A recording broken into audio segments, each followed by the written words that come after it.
안녕하십니까. 이어서 원주권 뉴스입니다.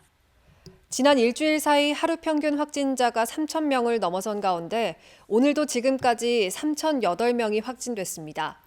시군별로는 원주가 785명으로 가장 많고 춘천 623명, 강릉 406명, 횡성 92명, 평창 62명, 영월 44명 등입니다. 5주째 더블링 현상이 계속되면서 지난 일주일 하루 평균 확진자는 3,108명으로 처음으로 3,000명을 넘었습니다. 오늘 0시 기준 강원도 코로나 전담 병상 가동률은 77.3%, 위중증 환자는 67명입니다. 개학을 앞두고 오늘부터 학생과 교직원 전용 선별 검사소가 운영에 들어갔습니다. 원주 댄싱 공연장 상설 공연장에 설치된 선별 검사소는 평일 오전 9시부터 오후 5시까지 운영하며 신속 항원 검사 없이도 PCR 검사를 받을 수 있는 학생과 교직원 전용 선별 검사소로 운영됩니다. 검사 결과는 다음 날 문자로 통지되고 확진자는 보건소로 이첩돼 관리를 받습니다. 강원도 교육청은 개학을 맞아 확진자 폭증을 막고 학교의 신속한 대응을 돕기 위해서 전국 처음으로 학생과 교직원 전용 PCR 선별 검사소를 마련했습니다. 횡성군이 전 군민을 대상으로 지급하는 제3차 재난지원금의 지급률이 77%를 넘어섰습니다. 횡성군은 지난 21일부터 1인당 20만 원씩 횡성군에서만 사용할 수 있는 선불카드로 3차 재난지원금을 지급하고 있습니다. 지금까지 발행액 92억 원의 77%에 해당하는 71억 6천만 원이 지급됐고 3만 5천여 명의 군민들이 재난지원금을 수령한 것으로 집계됐습니다. 횡성군은 재난지원금 신청을 위한 읍면 전담 창구를 3월 말까지 계속 운영하며 3차 재난지원금은 올해 8월 말까지 사용해야 합니다. 어제 오후 2시 50분쯤 원주시 지정면 판대리의 빙벽장에서 빙벽을 오르던 57살 여성 A씨가 30m 아래로 추락했습니다.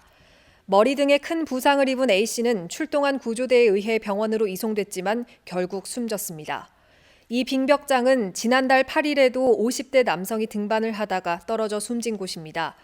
경찰은 목격자의 증언과 사고 당시 정황 등을 파악해 정확한 사고 원인을 조사하고 있습니다.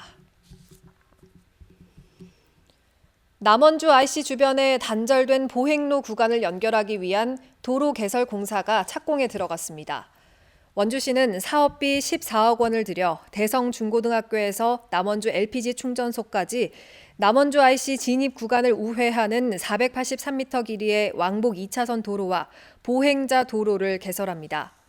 오는 12월에 도로가 완공되면 무실동부터 남원주 역세권, 흥원면까지 보행로가 단절되지 않고 이어지게 됩니다. 흙탕물 저감 방안을 마련하기 위한 비점오염원 관리지역 흙탕물 저감 경진대회가 오늘 원주 인터블고 호텔에서 열렸습니다. 이번 경진대회는 흙탕물 발생에 대한 주민의식을 높이고 자발적인 문제 해결 방안을 도출하기 위해 마련됐으며 평창과 강릉, 홍천 등 도내 5개 시군 공무원과 관리지역 내 주민 등 5개 팀이 참여했습니다. 각 마을별 참여와 활동 정도, 문제점 파악과 개선 아이디어 등을 평가하며 원주환경청은 제시된 저감 방안에 대해서 정책에 반영하거나 지원이 필요한 부분이 있으면 적극적으로 검토할 계획입니다. 선수단 내 코로나19 집단 감염이 발생한 원주 DB가 리그 재개를 앞두고 팀 훈련에 들어갔습니다. 원주 DB는 선수 22명 가운데 16명이 코로나19 양성 판정을 받았고 이들은 모두 격리와 치료를 마치고 최근 팀 훈련에 참가하고 있다고 밝혔습니다. 하지만 외부 감염에 대한 우려가 있어 당분간 합숙소 생활을 이어간다는 계획입니다. 한편 종아리 부상으로 팀을 이탈했던 레나드 프리먼이 재활을 마치고 오늘부터 훈련에 합류했습니다. 원주 DB는 현재 창원 LG와 공동 6위를 기록하고 있으며 3월 4일 서울 삼성과의 경기를 시작으로 6강 진출을 위한 승부에 돌입합니다. 평창군이 출자 출연에 설립한 재단법인 평창푸드 통합지원센터가 오늘 문을 열고 운영에 들어갔습니다. 평창푸드 통합지원센터는 안전한 먹거리 제공과 지역 농산물의 생산, 유통, 소비 등 선순환 체계 구축을 위해 설립됐습니다. 주요 사업으로 농가 조직화를 통한 기획 생산과 연중 생산 체계 확립, 로컬푸드 직매장 운영과 학교급식 지원, 평창푸드 인증과 한약재 유통센터 운영 등을 수행하게 됩니다. 특히 개학을 앞두고 있는 관내 유치원과 초중고의 식자재를 공급하며 경기도 친환경 학교 급식에도 납품할 예정입니다. 국민권익위원회가 원주시와 원주시 의회를 비롯한 전국 기초자치단체와 지방의회를 대상으로 반부패 실태 점검에 나섭니다. 권익위는 지방정부 현지 점검과 서면 조사를 통해 청탁금지법 관련 제도 운영 실태와 관련 신고 처리 현황을 집중적으로 살펴볼 계획입니다.